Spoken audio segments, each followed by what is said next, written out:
Good morning, everyone. Welcome to our Zoom program. My name is Grace Ann Taylor. I'm the Education and Outreach Coordinator at Save Barnegat Bay, and I became aware of this amazing project through other partners in the watershed, and I asked two other nonprofits to join us this morning to give us some background information and training on ways that we can help clean up microplastics, and we're going to get into that later. So you'll notice that there's a lot of people here in the Zoom, and we have it streaming live on Facebook. And then, of course, you'll be able to see this video afterward on Save Barnegat Bay's YouTube channel after we, pull it off and edit it and post it back up again. So there's a lot of people here, but there are 4 individuals that I would like you to meet, especially this morning. So I'll start with Joe Reynolds, who is the start of Save Coastal Wildlife, and he's going to tell you all about his work as well. And then we have 3 ladies from from the Plastic Wave Project. So that's Nadia, Rita, and Erica, who are waving at you right now. So when they speak, you'll see them, and then they're also going to share their screens. So we have a PowerPoint for you so that we can keep everything on track. If you have questions and you're in the Zoom, please drop them in the chat below. If you have questions and you're on Facebook, please drop them in the comments. I'll be monitoring them behind the scenes. And if you would like to get involved in this project, you can contact me via Save Barnegat Bay. And then, of course, I will get you in touch with these amazing people to volunteer with their citizen science project. So without further ado, I would like to hand it off to you folks so that you can share with us. Would you like me to share? Actually, if you can share your screen, that would be helpful so I can monitor all of the logistics. Okay. You want me to go first? Do you want me to go first? Rita's saying yes. Okay, yes. Okay. All right. So hello, welcome. Sorry. So my name is Joe Reynolds. I'm President Director of Save Coastal Wildlife. Save Coastal Wildlife is a fairly new organization, been around for about 2.5 years now. We're a nonprofit. We're dedicated to educating people about all the wonderful biodiversity along the Jersey Shore. Fortunately, there's lots of threats to all the seals, whales, dolphins, fish, crabs, all the beautiful wildlife along the Jersey Shore. So we're here not only to educate people about all the wildlife, but also try to help educate people about all those threats as well too. We know that there's whales that are getting entangled in fishing gear and getting hit by boats. There are turtles that are swallowing plastic and also getting wrapped up in fishing line. There are just numerous threats to our wildlife along the Jersey Shore. So Save Coastal Wildlife was designed and created by a group of people up here along the northern Jersey Shore to help educate people about all our biodiversity and all the threats and things that we can do. So not only do we just tell people about this, but we also try to get people involved through hands-on projects. And one of the hands-on projects we're really excited about is the microplastic research. So this is something that I had reached out to the Plastic Wave Project and seeing if we can team up and do something about all the plastic along the Jersey Shore and how it's impacting wildlife. And then we just decided to work together on that. And then a little while, Save Barnegat Bay has also joined us as well too. So we're very excited for 3 of us to work together on this project to help further the word about all the plastic along the Jersey Shore and the damage it's doing to our coastal wildlife. So that's a little bit about what we do. Thank you. All right, and I'll pick up from there. So my name is Rita. Hello, everyone. Thanks so much for joining us this morning. So I am one of 3 women who make up the Plastic Wave Project. We are a small grassroots nonprofit organization dedicated to basically educating the public about the harmful effects of plastic pollutions, basically with the goal to create healthy plastic-free waterways for us and all the other animals that live here. And our goal is basically to empower everyone to live sustainably in their own ways and make connections to the environment around them. And then Nadia and Erica, if you just want to introduce yourself so people can see your face. Hi guys, I'm Nadia. I'm one of the 3 co-founders of Plastic Wave Project. Thank you all for being here today. Really good turnout. I wasn't expecting to see this many faces.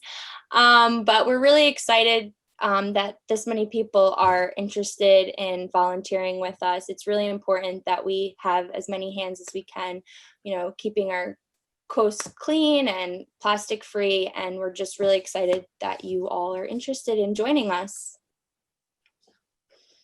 Okay, so hi everyone, my name is Erica. I'm also one of the co-founders of Plastic Wave Project. So just like Nadia, Rita, and everyone basically said, we're just really happy that so many people are on this line right now and you guys are passionate and want to learn more about this issue. It just goes to show that we can make a difference. And so I really hope that you guys enjoy this, and thank you so much for tuning in today.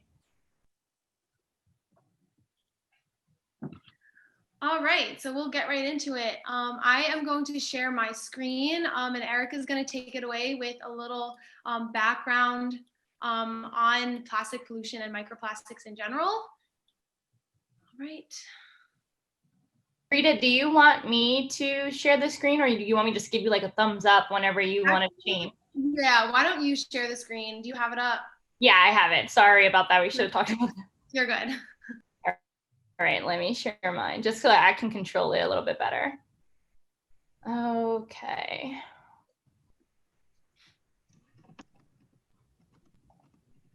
Okay, are we good? Everyone can see the screen?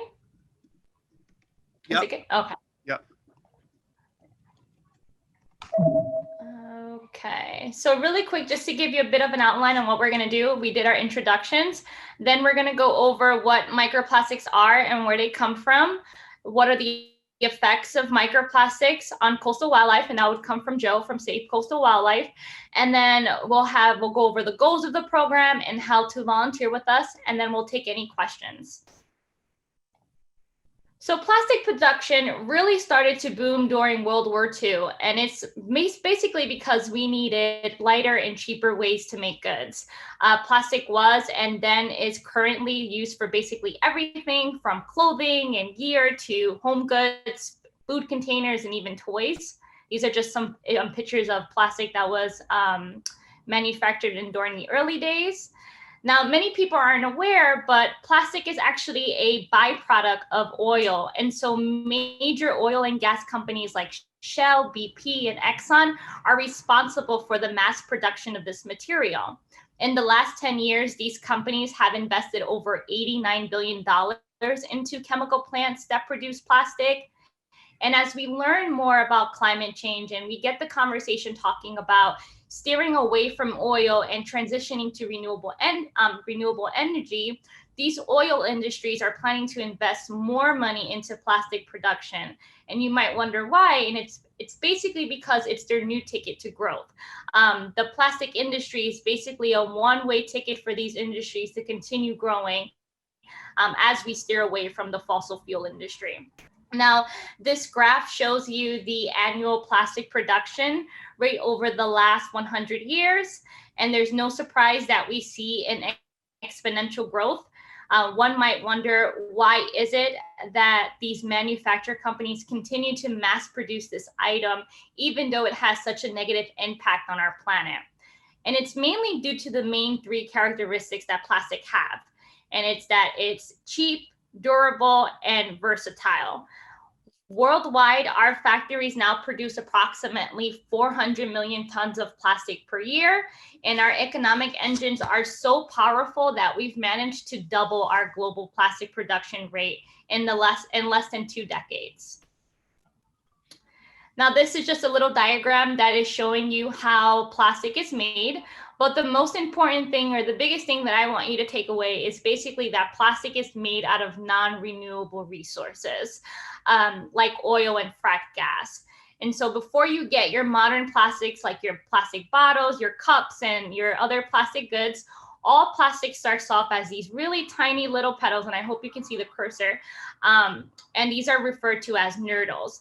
Now, these nurdles are shipped all around the world to manufacturer companies who will melt, color, and then shape these beads into a plastic good.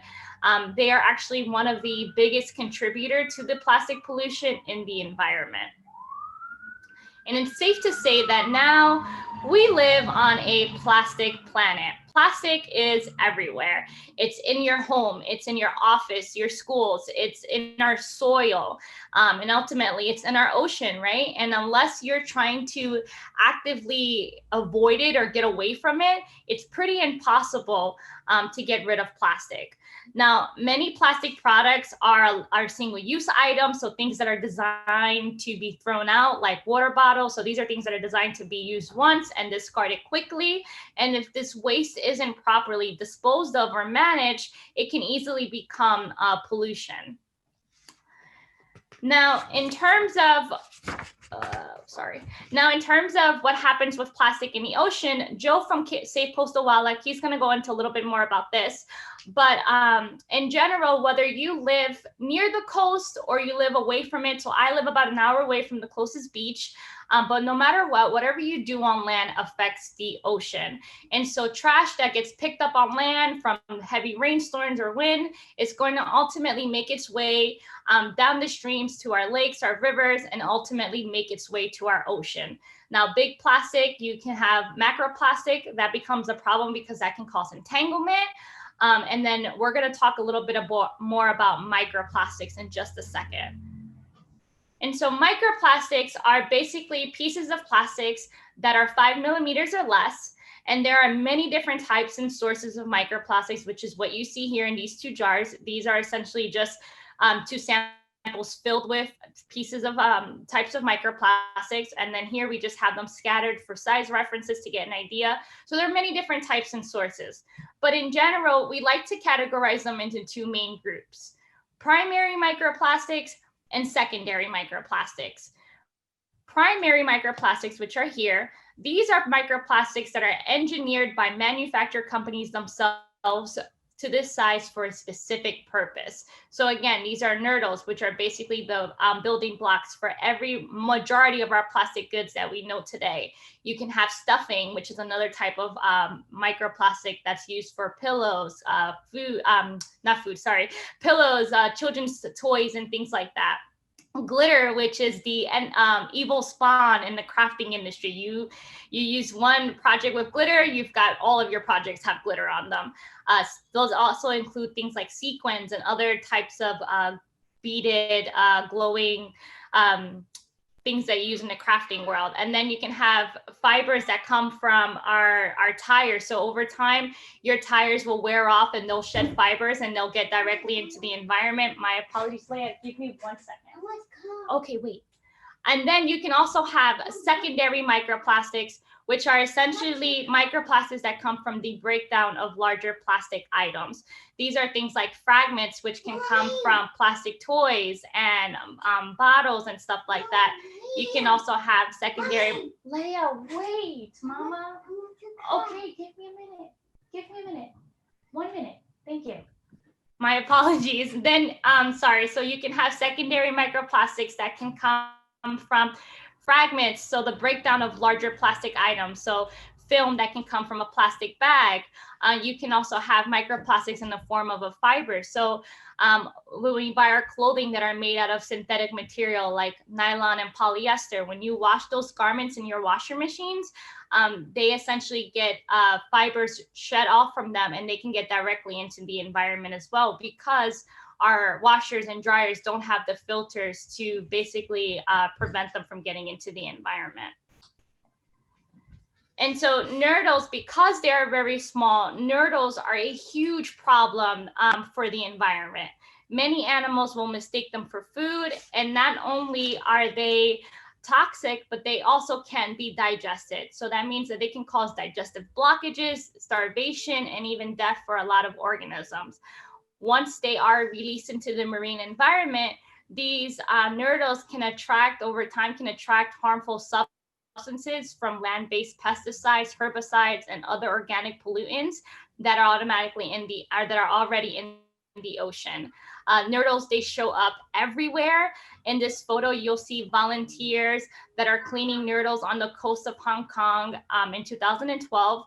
And it's because hundreds and millions of these nurdles were dumped into the ocean, that were dumped into the beach because they fell off of a container ship had them, the container had them, and then they were knocked off of a vessel during a typhoon, so during a big, really large storm. And so these guys are really, really harmful for the environment. Now, when it comes to the food chain, there are a couple different things that can occur, but in general, microplastics, there's a couple different things that can happen. Is one, they can act as a sponge and absorb the organic pollutants that are already in the water. Two is they can leach out chemicals from the plastic themselves and pollute the water. So during the manufacture process, manufacturers will add chemicals to these plastic goods, and that gives the plastic that nice bright color that we like so much, or makes the plastic super bendable or highly resistant to heat. And so those chemicals will leach out of the plastic once they get into once the plastic is in the environment.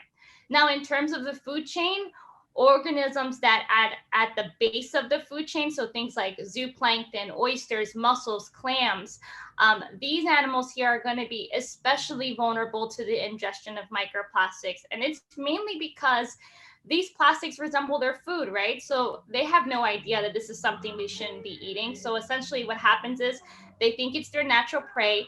They eat these particles. And so not only does the particle get ingested, and then that can cause blockages or inhibit their ability to do their natural behavior, but the organic pollutants that are associated into the plastic, that are absorbed into those plastics, can also get into the organism themselves.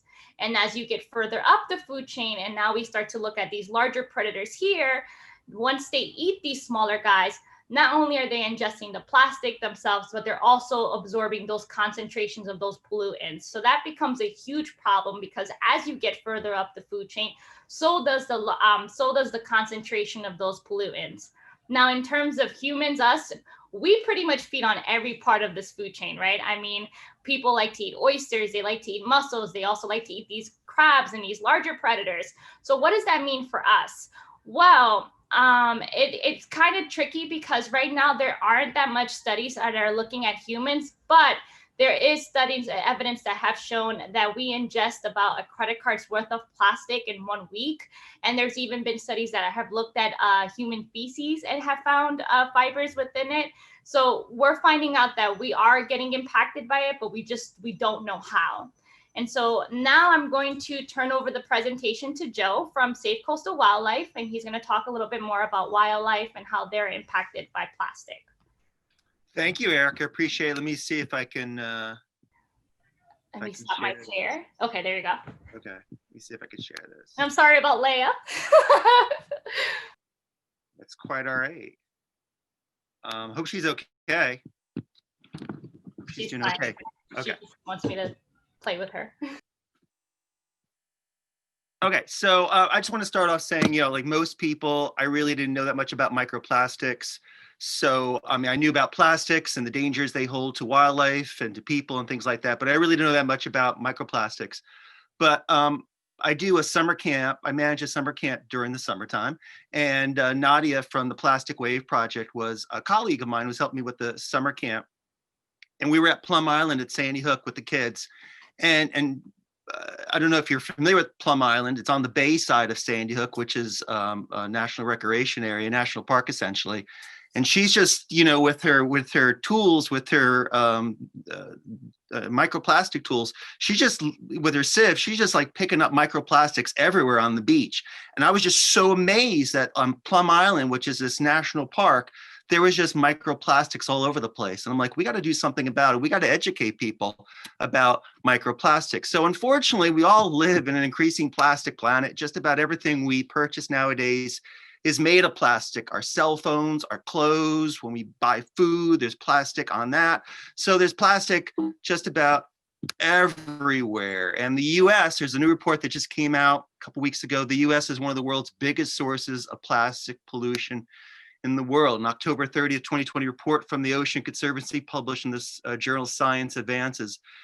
It revealed that the United States ranks in the top 3 among countries contributing to coastal plastic pollution. On average, an American is responsible for over 280 pounds of plastic waste every year, compared to about 120 pounds for a European person. After the EU, India generated the next largest amount, about 44 pounds per person. So congratulations, the United States is #1 in something. we are number one or close to it in plastic pollution. I'm sure if you're involved with the environment, if you know something about the environment, you've heard about the Great Pacific Garbage Patch, which is in North Pacific Ocean.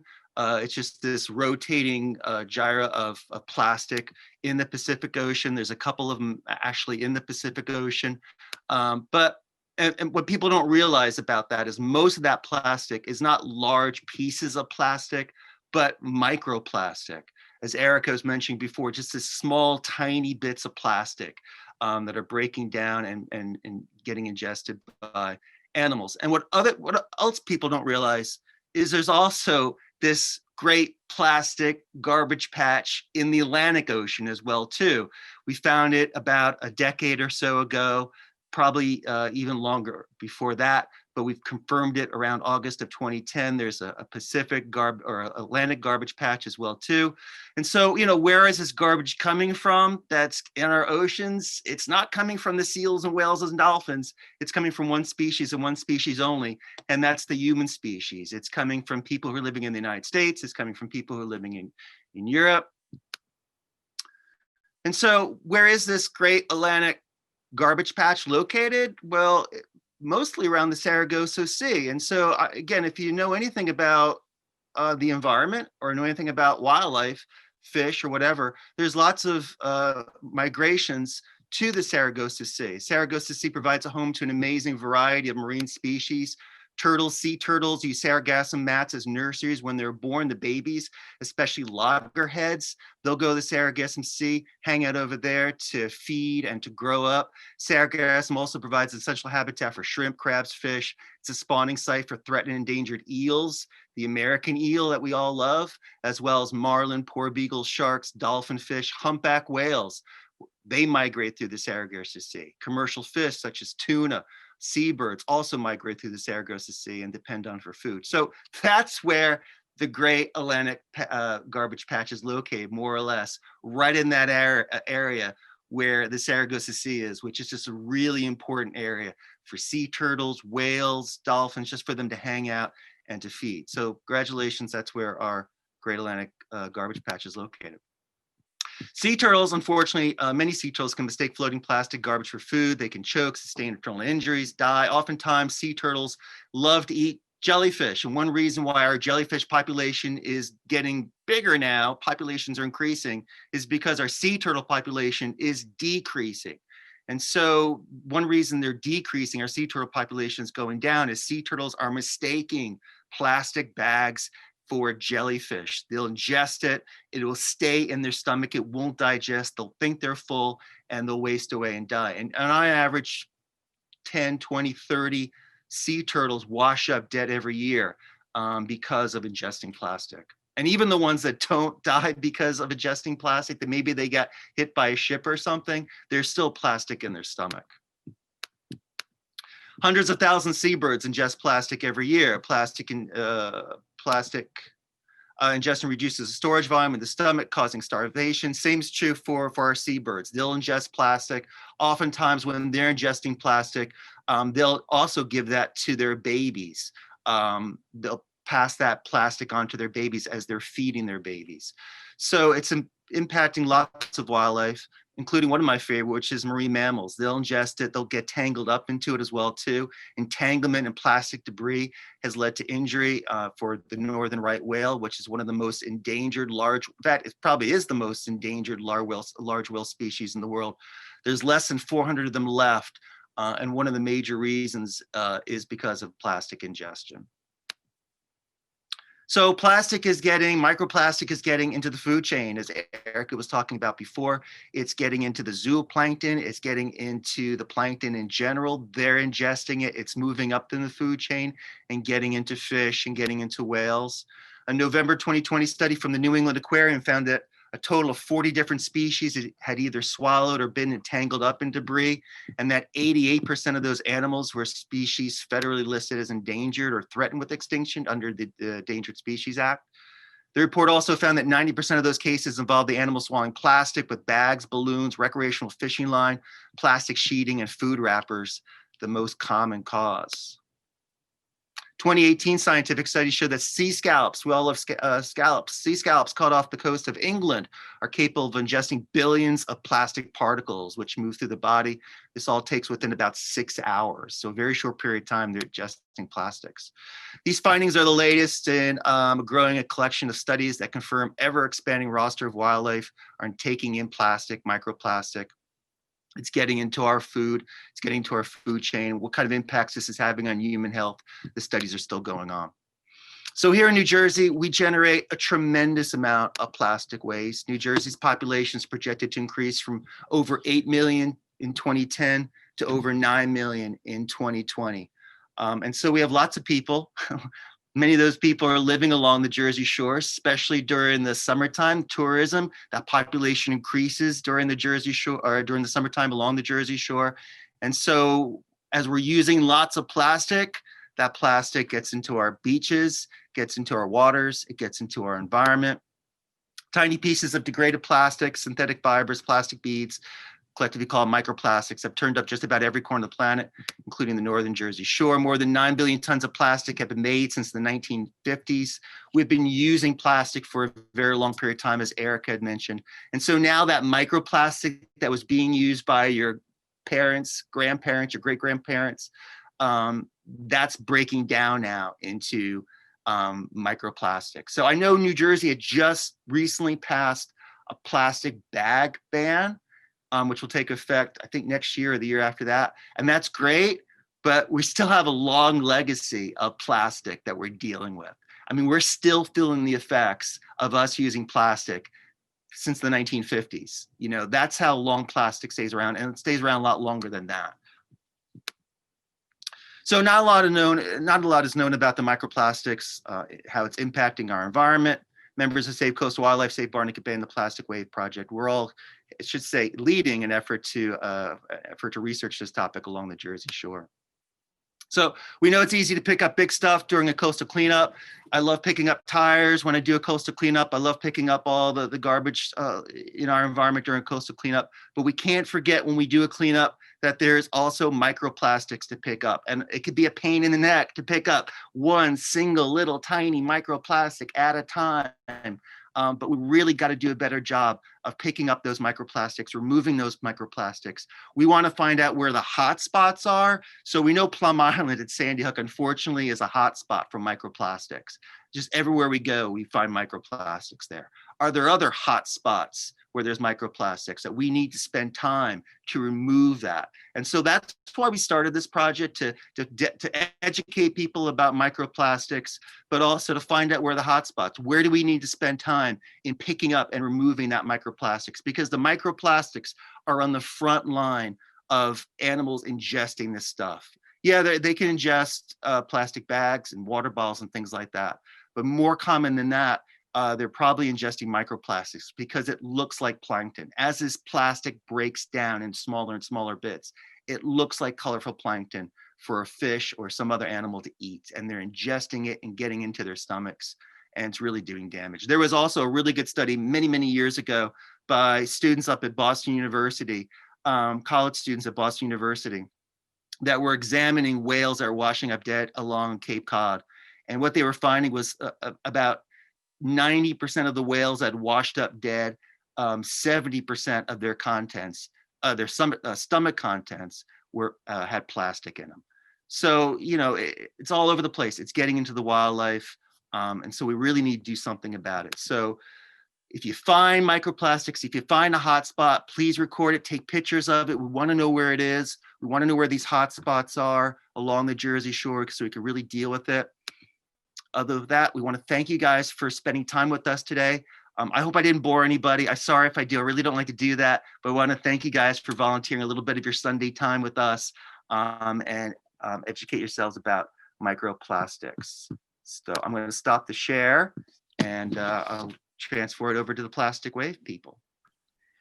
All right, so back to us. I'm going to share my screen to finish out all the information on the slides before we get into questions, which is basically, you know, what the volunteers are going to be doing and why it's important and all that, how to get access to all the information and all that stuff.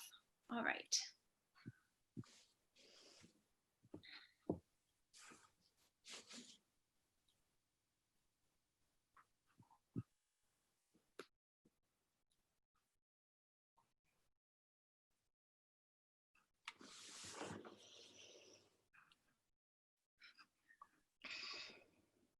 All righty. So Nadia, you can take it away whenever you're ready. All right. Thank you, Joe and Erica. That was a great presentation on microplastics. I'm assuming if you guys are here right now, you're interested in joining us for this year's citizen science study. The purpose of this study is really just to observe when and where microplastics are congregating along the Jersey Shore.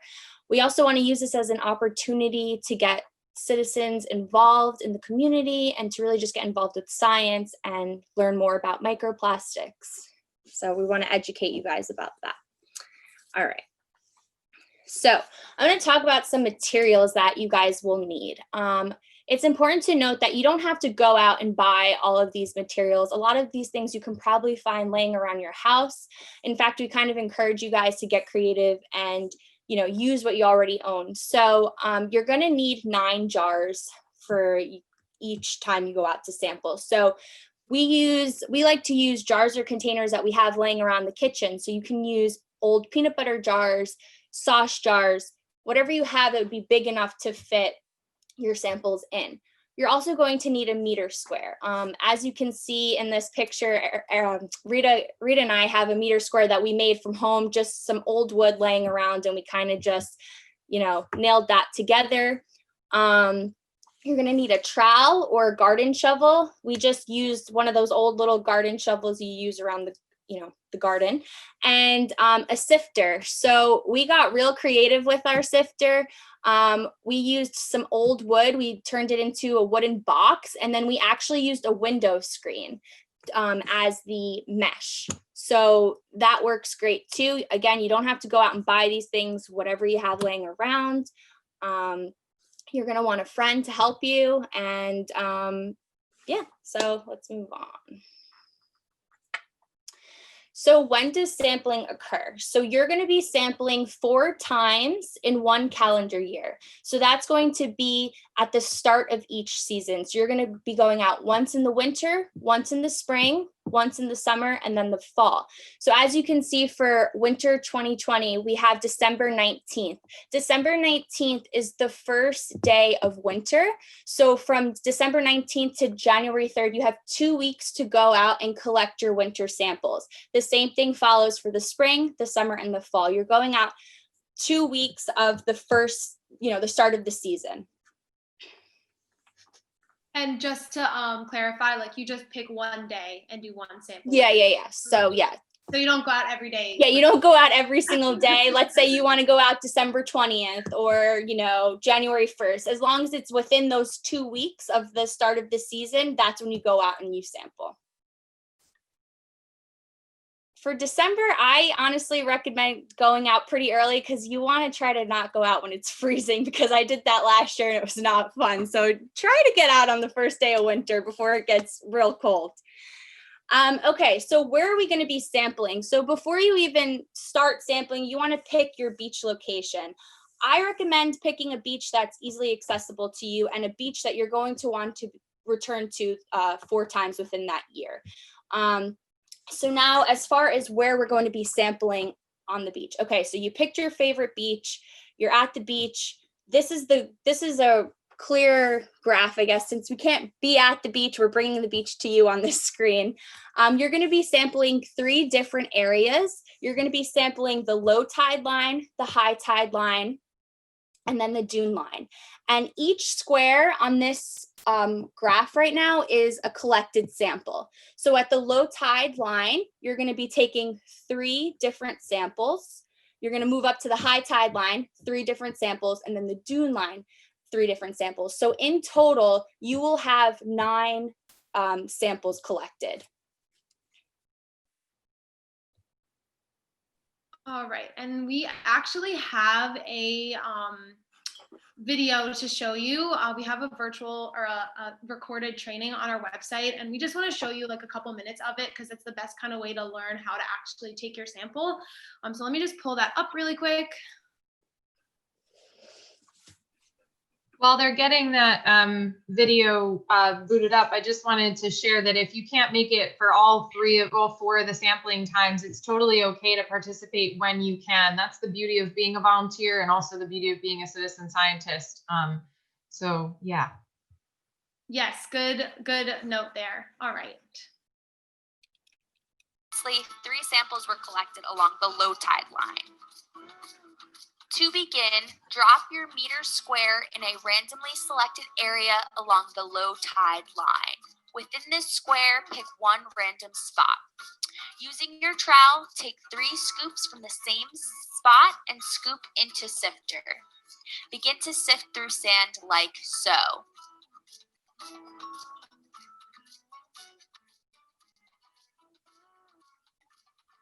When you've sifted through most of the content, place what's left into your labeled jar. This may include any sand and rock that did not get sifted through. You will go through samples later on at home anyways.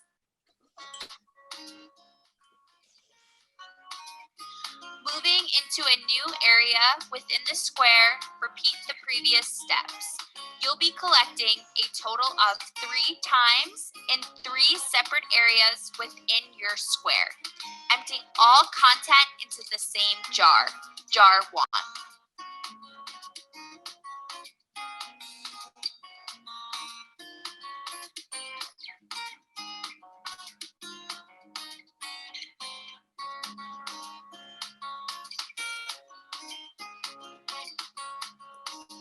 You've now completed your first sample.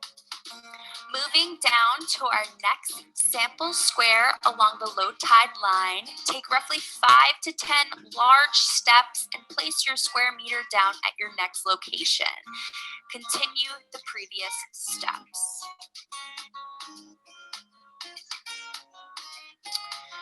Moving down the low tide line for the 3rd and last time, continue the previous steps. Continue this process moving onto the high tide line, and then lastly, the dune line. Congratulations, you've completed your first sampling. Now it's time to sort through your samples. So, what do microplastics? All right. Okay, so that's our little video. It is on our website too, if you want to check out the entire video from start to finish. But we'll just stop there because we're going to keep going with our presentation. All right.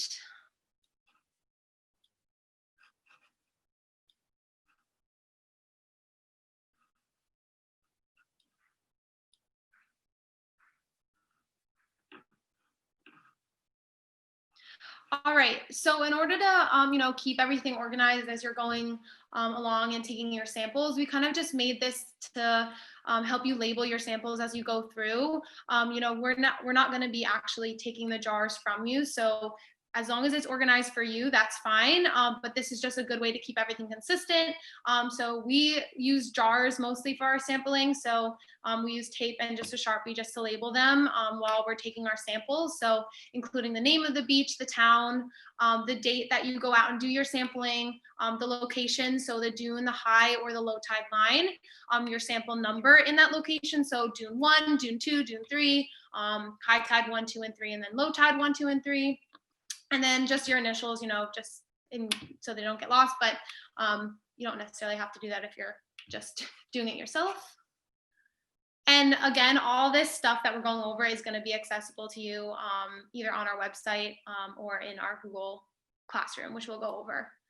All right, so what do you actually need to submit to us after you've taken a sample? So the first thing is our data sheet. So you'll fill this out before or during your sampling. So, obviously depending on the weather, maybe you want to do it before so you don't have to bring a piece of paper. You can also fill it out on your phone. If you have Google Docs, you can fill it right out there and share it with us. So it's basically just, again, your name, location, the date, when you start taking your sample, when you end, and then we just want you to make note of the tides so we know when you go out. We do recommend going out at low tide, so that way you have access to all the different low tide, high tide, and the dune line. And take note of any weather, the water conditions, is it really calm? Is it really rough? What's going on? And we also want you to make note of any recent weather events. So was there a really big storm the week before? Has there not been much rain? Just to kind of take note, because maybe big storms mean there's going to be more pollution on the beach that day. So just to keep note of that. And then anything else that happens throughout the day. So, you know, was this seeming like a hot spot? Was there a lot of garbage that, you know, weren't microplastics, so you didn't include them in your jar? Maybe you didn't find anything. Maybe it was like really, really hot, or just kind of anything. You know, science is super, this type of science is just basically getting as many observations as you can. So even if it seems silly, like there's a lot of wildlife there, put it down. So whatever you see and observe, write it down on the sample sheet or the data sheet. And now when you actually submit your samples to us, we have a sheet here, the sample submission sheet. And basically once you get home, you'll bring your samples home with you and you'll go through them, put them on our sample submission sheet, and then take a picture of it and email it to us or put it on the Google Classroom. So here's just kind of an example. So when you actually submit your sample to us, you'll have 1 sheet per sample, so up to 9. Some people, they only find microplastics in 1 location, so they only have 1 sample sheet, so it's up to 9 sheets. Basically, we recommend, you know, pouring your samples out maybe on like an old sheet or a white surface or a light surface. Go through and pick out the plastic. You can do a hot needle test. So basically what that is if you find something that you're not sure is plastic or not, you can warm up a needle and place it to what you're trying to discover if it's plastic or not. And if it melts, it's going to be plastic. If it doesn't, it's probably just a rock. So you can do that.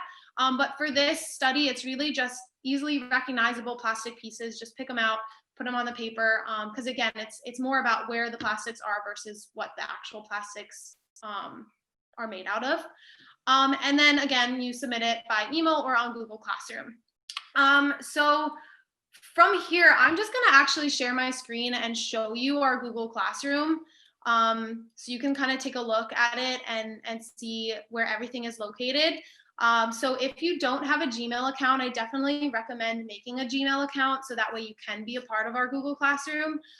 If you don't have a Gmail account and you don't want to make a Gmail account, that's totally fine as well. Our website does have all the documents on it as well. So here's our Google Classroom. So you can see once you join, which we can email you that once you sign up to be a volunteer with us, you'll see just a stream. So, you know, we post important information like dates and stuff like that. And the most important is our classwork. So this is where you'll find all the guides. So the sampling guides, this is our 2020 to 2021 sample procedure. So I'm just going to open this up and show you.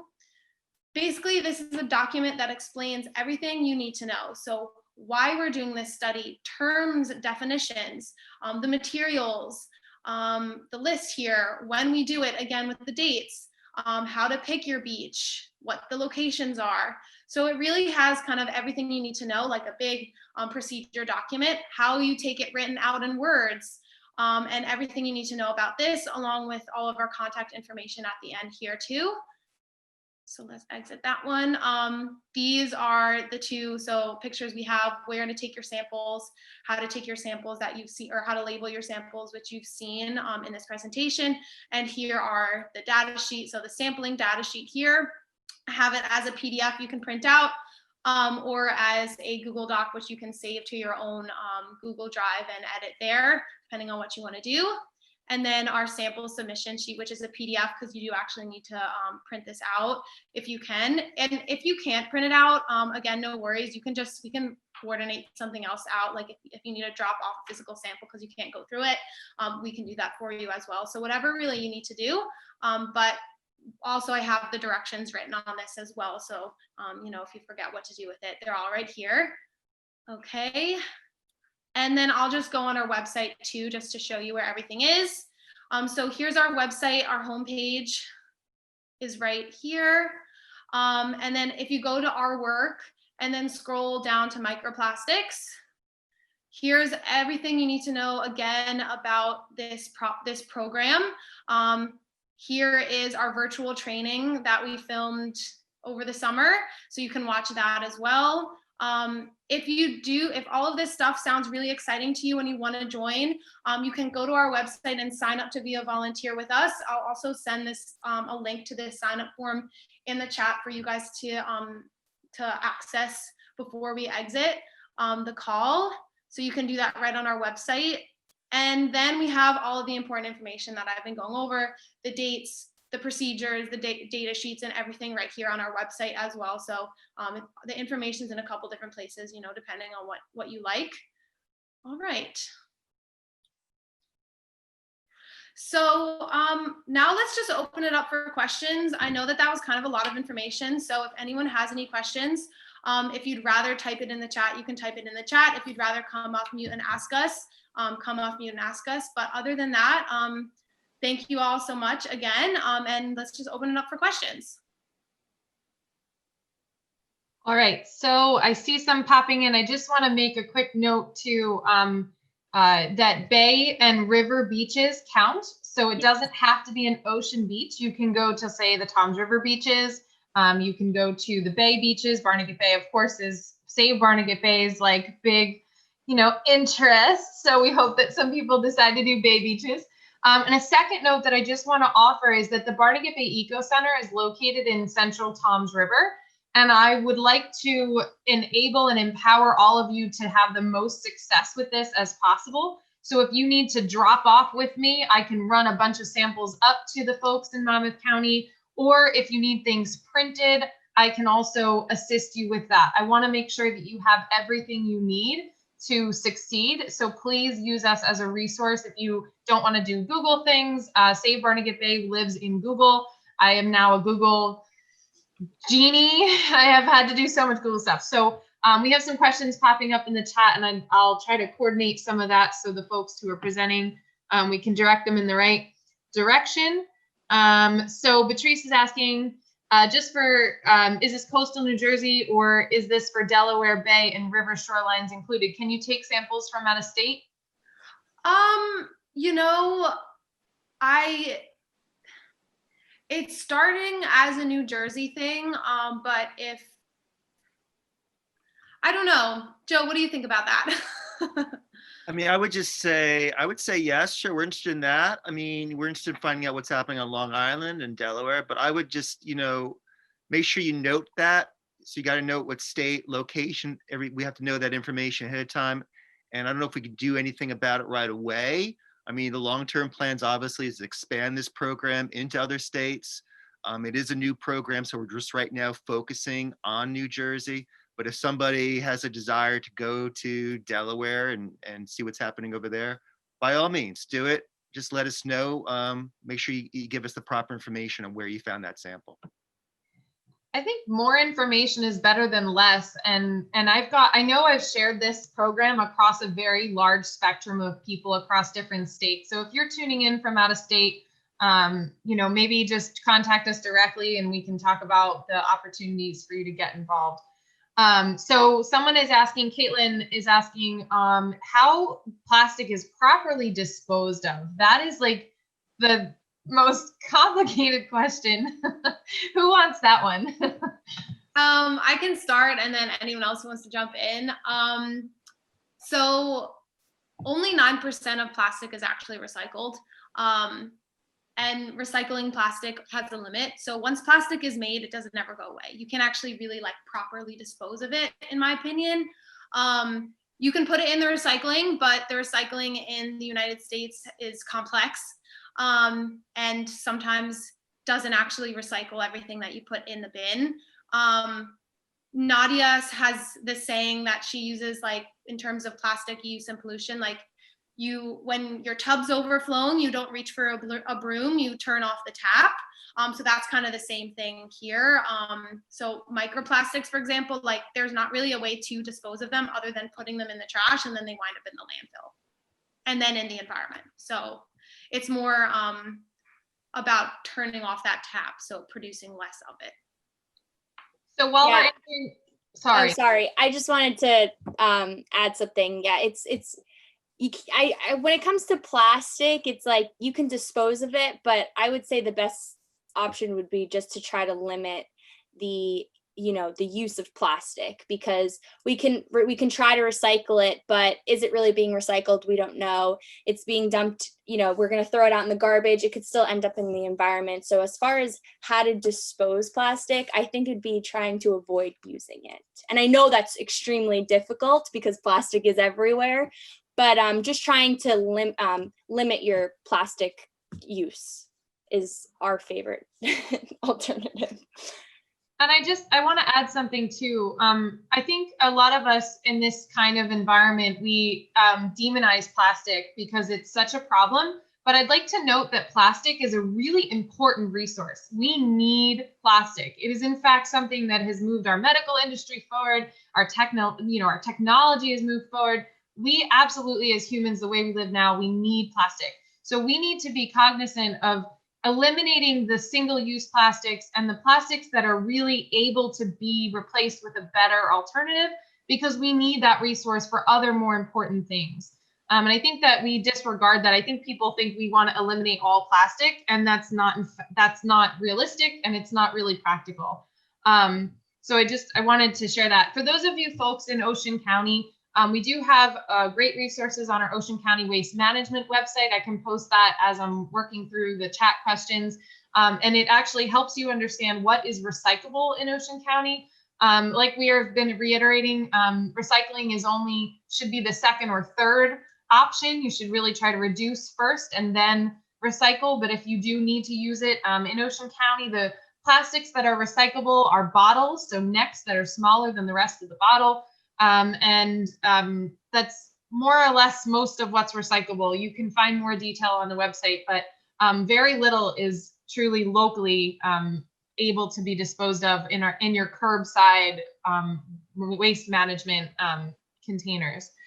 So as we're going through the questions, if one of you ladies can share your screen again to show the items people need to have for the sampling, just so maybe as people are asking questions, they can take notes. They're asking to see that again. And then the next question, someone's asking, what do you do with the data once you collect it all? Okay, so this is something we are in the process of working on. Right now, because of just the world, we are just kind of figuring out where all the plastic is, and then hopefully from there, once the program grows, this is only the second year, so it's still kind of in the pilot mode. So we're trying to figure out what works best to actually do everything. And then from there, our goals would be to, like what Joe was talking about, if we find hot spots, like bring attention to that and maybe set up, microplastic beach cleanups. And the data is more so, maybe one day we'll make some type of a map about like where microplastics wind up, and then people can use that to regulate policy. But for right now, it's mostly trying to figure out where the plastic is, and hopefully we can hopefully we can use the data for a lot of things. But it's still just such a new program that there isn't like one thing that we're doing with the data yet. And also too, aren't we working, or we're trying to work it? I mean, I know COVID has really hit a snag on so many things, but I mean, I think we had talked about working with NOAA as well too, to try to figure out, can we determine where some of this plastic is coming from, or the sources of that plastic, what type of plastic it is or something as well? Yeah, we talked about that. We're gonna do that with one of the scientists out at NOAA, and he was interested in collecting some of our samples and actually testing to see what kind of plastic it is, what is it made up of, and then from there we can kind of try to figure out what product it may have come from, and etc. Hold these people accountable for that trash that they're essentially manufacturing and not disposing of properly. Yeah. So we have some great ideas. As Rita was saying, I mean, really we want to find out where the microplastics are located along the Jersey Shore. Why are those hot spots? So if we find, Plum Island is a hot spot, we know that. We have a decent idea of why it's a hot spot, because it's downstream from New York City and all the shipping lanes are in that area as well too. But is there a hot spot in Ocean County as well too? Are there a couple of hot spots in Ocean County? Why would that be the case, that you would have these hot spots of microplastics in Barnegat Bay? So, you know, all these questions, we need more answers. And so, and then we try to analyze the plastics as well too. You know, what type of plastics are they? So we have lots of questions. Unfortunately, it's just not a lot of answers because there's really not many people examining microplastics along the Jersey Shore. Right, and just to add off of what Joe was saying, and what Grace Ann was saying about the whole plastic in general, is that we're not trying to get folks to stop using plastic altogether and be the enemy of all plastic. It's more so just single uses that's the problem. And on top, and also what Joe was saying is we're trying to figure out where these plastics are building up and where the hotspots are. That can also, the weather can have a big impact on that as well. So that's why it's important for us to know what type of weather you went out. There was a storm beforehand, because that can contribute to the amount of plastic that we are going to be sampling. And then again, also, it's just, again, this is a pilot study. So just like we're all, how Grace Ann was saying, we're all family. We like to just stick together and feel like it's a conversation. If you have any recommendations or you have any issues with your sampling, please let us know. Let us know if there's something that you think would make the sampling a little bit easier or just a little better for people, because this is new for us too. So we are just figuring things out as we go. So we're definitely interested in hearing anything that anyone else has to say to us as well.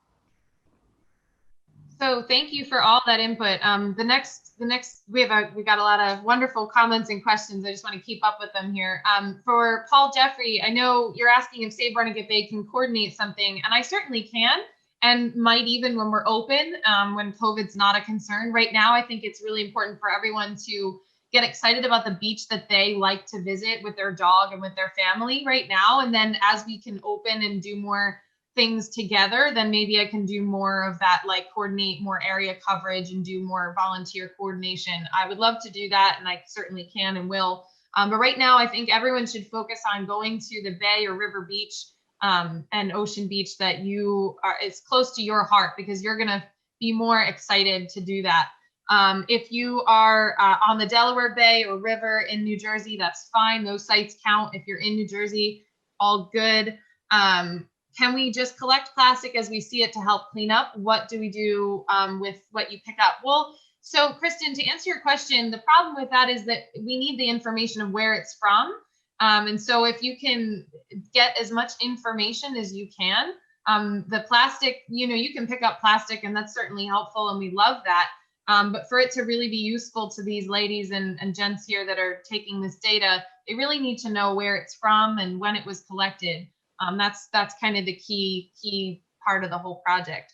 And then Rita posted in the chat where you can sign up to be a volunteer, so you can open up the Google form to do that. And yes, Lindsay, you're submitting the picture of the sample right now. They are not collecting the actual particles of plastic right now. If that changes, we'll update you. But right now, we just want to get the images of the microplastics. And if you notice, there's a ruler on the page so that they can see the scale of how big the pieces you collected are. So they don't actually have to be holding it in their hand to do that. Rita posted the sampling procedures for you all again. And is it safer to dispose of the samples in a glass jar as opposed to in a bag? Well, if the glass jar is recyclable, then I would go with take the plastic particles out of the jar, throw them in their own plastic bag, or, old, obviously, plastic bag, don't use a new one, and recycle the jar again. Because I use jars. I'm a jar crate. Like, I use jars constantly. Like, I've got like 3 on my desk right now. So use the jars again. Christiane, can I say something real quick? Yeah. So I know somebody made a comment in the chat that you could reuse plastic for different things. There's arts and crafts we could use plastic with. I know the Plastic Wave Project, they've done fundraisers and different things with asking artists to make things out of making artwork out of plastics. There's also an artist, Lisa Bagwell. She's a fabulous person who makes artwork out of plastic.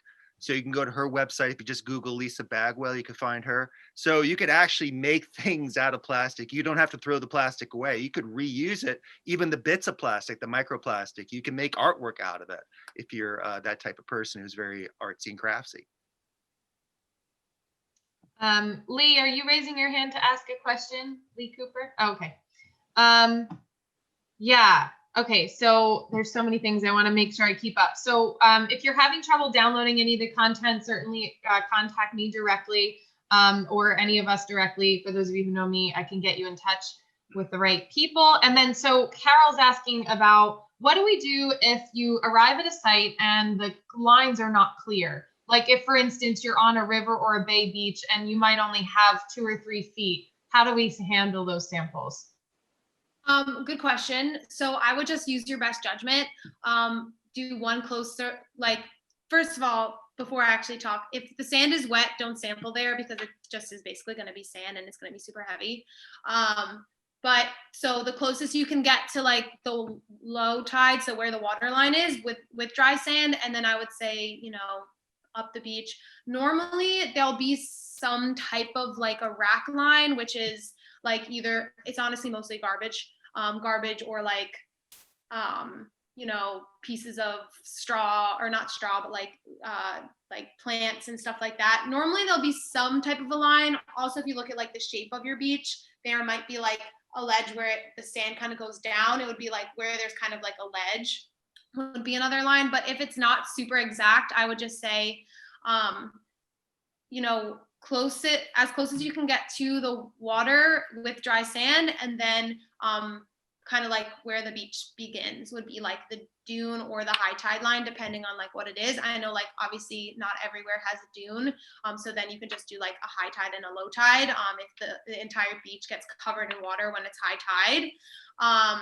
If you also don't know and you really want to be accurate, you can actually go to a beach during high tide and then low tide and make note of it in your head so you know where to go. And you can see where the water line is. I think if that answers your question. Yeah, just make note of it. If you're having difficulty trying to figure out where, just make note of that in your sample. Remember, it's okay. Yeah, remember that it's important. I think the goal of the project is important to remember. They really want to see where the most pieces are being found right now and what the locations are. So as long as you are writing down everything that you're doing, they'll be able to decipher what you are trying to communicate to them. And so Save Barnegat Bay will eventually be able to supply tools. Our goal for this whole workshop was that we were going to build sieves together. But with COVID numbers going so high, we can reach more people this way. It felt safer, and we in fact did reach more people. So when we can open again, we'll do more of that coordination. So someone is asking, Willie DeCamp is our president. Hi, Willie. He's asking if plastic is made from the same thing as gasoline. And so I know someone that works in an oil refinery, and it's kind of interesting. The crude oil comes in and they create all kinds of different things made out of that oil. So some of it is created and turned into the pellets, the nurdles that we keep talking about. And some of it is turned into the gasoline that's put in our cars. So yes. Yeah, it's a byproduct of, yeah, definitely. All right, so let's get to the point where we have more questions. You can be crafty, of course. Yep. Someone said, would be good to know where coverage is needed. So again, because this is a pilot study, eventually we would like to have like spots where we think we need more coverage, but because it's volunteer, because we want you to go somewhere that's accessible to you. We don't want to tell anyone to go somewhere and then them not be able to go there. So hopefully one day we'll be able to kind of be like, oh, we have a lot of volunteers here and there and wherever. But for now, it's really just go wherever you want to go. There's not going to be I don't think there's going to be a lot of overlap just because, and if there is, it's okay because it's different days. So like I mentioned before, when we can open and COVID's not a concern, I would really like to do more coordination so we can do it more, with more thought behind it. But right now, I think it's important to just, do what you are able to do. And then I have someone asking, Alora is asking, in the future, is there a plan to come up with a sampling protocol specifically for water bodies that do not experience tidal patterns? And so the ladies can respond, but there's a project I can share after that. So do you want to answer it first? Yeah, I'll just say yes. Like I feel like we keep saying, because it's so new, this project, that would be amazing if we had different protocols for all different kinds of bodies of water. It started as just like the ocean side. So that's why it's low, high tide, because the ocean side of a like the beach next to an ocean is going to experience tides. But yes, that would be great if we could do that in the future. So there is a project through the Great Swamp. I believe it's also, it's not citizen science, but volunteers can get involved in it. The Great Swamp has a nature center and other professionals in that region. And what they do is they sample streams for microplastics. They stand in the stream with a very specific kind of net, and they collect water and sample through that net. And then they look through that sample to find microplastics. They're learning how to digest organic matter out of the sample so that they can know that it's plastic that they're looking at. And they are too working with trying to send the pieces to NOAA so that they can identify where it's from, because the colors of plastic are often patented to the group that's creating them. So they'll be able to track the person, the organizations and companies and businesses that are making these plastics and try to put the burden back on them. So New Jersey has some other projects going on. I can send you links to that. And they're in different regions of the state, so you can get involved with that. If you are on LBI, certainly it's your decision whether you want to collect on the ocean or the bay. Of course, as Save Barnegat Bay, I'm partial to you collecting on the bay side, because I know that I'm more curious to see what's getting in the inlet. We know that plastic is in the ocean. That's a given. So I'm actually personally, and as an organization, we're curious to see what's in Barnegat Bay. But of course, whatever you feel comfortable doing, please do that. And then, okay, so we got through all the questions on Zoom, and there aren't any on Facebook. Again, I want to reiterate that anything Save Barnegat Bay can do to help you succeed in this project, if you need things printed, or you need access to Google, or you need samples dropped off, or whatever we can do to help you, please know that you can reach out to me directly, and we'll get it out to you. So I'm going to drop my email in the chat so that if you haven't already figured it out, you have it. And does anyone have any other things that they want to add before we finish up? I think there's one other question. Did I miss one? No, it just popped up. Should we include samples from the shores of the Navesink River? Yes, you can do the Navesink River. I'm not super familiar with like where you can do it on the Navesink River, but if you know a spot, absolutely, yeah, just again make note of it and take pictures. We love seeing pictures. So yes, anywhere you feel obligated, or not obligated, anywhere you feel drawn to, definitely go there and check it out. Can I just add, so I know I'm going to speak on behalf of the Plastic Wave Project here, but I could say for Safe Coastal Wildlife and the Plastic Wave Project, we very rarely ever say no. So we're wherever you want to, whatever your favorite place is, whatever you're curious at, sample it, and just make sure, we know where you did it. Just make sure you give us the place and the time and all the information that we need, so we could find out, we can go back, and if we need to re-examine that, we can do that. So wherever you feel comfortable sampling, wherever there's a waterway and you're curious to see if there's microplastics there, go for it. If you find something, just let us know. But we're rarely ever going to say no, you can't go there.